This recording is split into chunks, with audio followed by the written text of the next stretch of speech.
நாங்கள் இதை ஏற்றுக்கொள்வதில்லை. நாங்கள் இதை ஏற்றுக்கொள்வதில்லை. இன்றைக்கு எஸ்ஐஆர் என்று சொல்லுகிற அந்த படிவத்தை நீங்கள் படிக்க வேண்டும். உங்களுடைய பர்த் சர்டிபிகேட் என்று கேட்கிறார்கள். இன்றைக்கு எத்தனை பேர் பர்த் சர்டிபிகேட் வைத்திருக்கிறார்கள்? என்னையே பர்த் சர்டிபிகேட் கேட்டால் என்னால் தர முடியாது. என்னுடைய பர்த் சர்டிபிகேட் என்பது என்னுடைய பள்ளிக்கூட certificate, college certificate, university certificate, இதுதான் என்னுடைய பர்த் சர்டிபிகேட். அதற்கு மாறாக வேறு எதுவும் எனக்கு கிடையாது.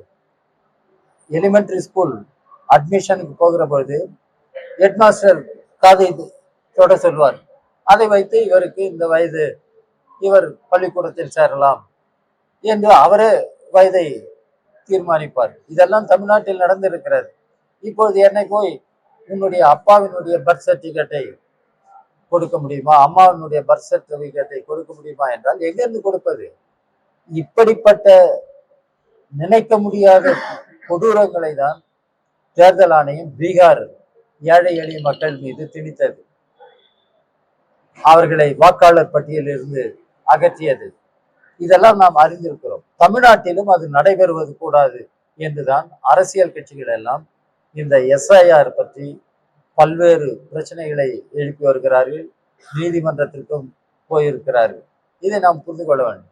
இன்றைக்கு வயது வந்த அனைவருக்கும் 18 வயதான ஆண் பெண் எந்த பேதமும் இல்லாமல், ஏழை பணக்காரன் என்ற பேதம் இல்லாமல், இந்து முஸ்லிம் என்ற பேதம் இல்லாமல், இந்த ஜாதி அந்த ஜாதி என்ற பேதம் இல்லாமல், ஆண் பெண் என்ற பேதம் இல்லாமல் 18 வயதான எல்லோருக்கும் வாக்குரிமை என்பது அரசியல் சட்டம் அம்பேத்கர் அவர்களால் உறுதியாக நிலைநிறுத்தப்பட்ட ஒரு அடல்ட் பிரான்சைஸ்.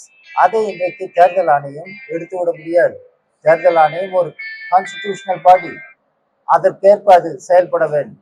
அதை தான் நாம் சொல்லுகிறோம். தேர்தல் ஆணையம் எந்த சார்பு நிலையும் இல்லாமல் ஒரு அரசியல் சட்ட அமைப்புக்கு உட்பட்ட ஒரு சுதந்திரமான அமைப்பாக அது செயல்பட வேண்டும்.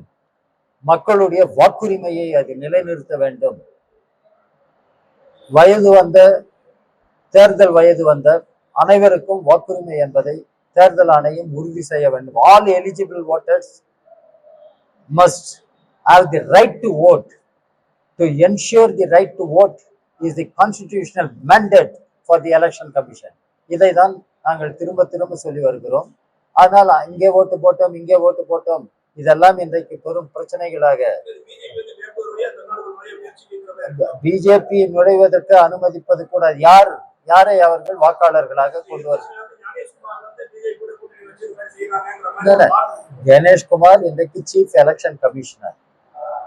அவர் இன்றைக்கு அரசியல் சட்டத்திற்கு உட்பட்டு அவர் செயல்பட வேண்டும். இதை தான் நாம் கேட்கிறோம்.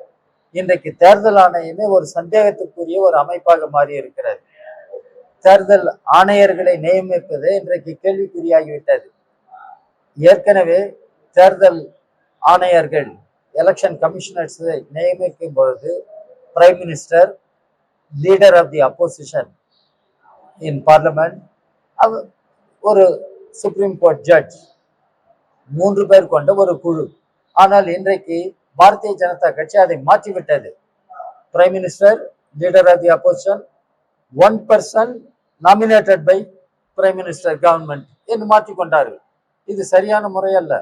ஆனால் தேர்தல் ஆணையம் இன்றைக்கு அரசியல் சட்டப்படி செயல்பட வேண்டும் என்றுதான் எங்களுடைய கட்சி சொல்லி வருகிறது. கோயம்புத்தூர் மெட்ரோ திட்டத்திற்கு ஒன்றிய அரசு ஒப்புதல் அளிக்க வேண்டும். அதை மறுப்பது என்பது நம்முடைய தமிழ் மாநிலத்திற்கு எதிராக செயல்படுவதாகும்.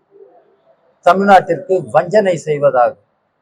அவர்கள் எழுப்புகிற பிரச்சனைகள் ஏற்புடைய பிரச்சனைகள் அல்ல. அவர்கள் சொல்லுகிற காரணங்கள் ஏற்புடைய காரணங்கள் அல்ல. கோயம்புத்தூர் தொழில் வளர்ச்சி பெற்று வருகிற ஒரு முக்கியமான நகரம். மதுரை தென் பகுதியில் ஒரு முக்கியமான நகரம். இன்றைக்கு போக்குவரத்து வளருகிற நேரத்தில் 2 பெரிய நகரங்களுக்கிடையே மெட்ரோ என்பது தேவைப்படுகிறது. பிரச்சாரம் செய்கிறார்கள் பாரதிய ஜனதா கட்சியை சார்ந்தவர்கள். ரோடுகள் அமைப்பது என்பது அல்ல, நாட்டினை நிர்மாணிப்பது, பில்டிங் தி நேஷன் என்று சொல்லுகிறார்கள்.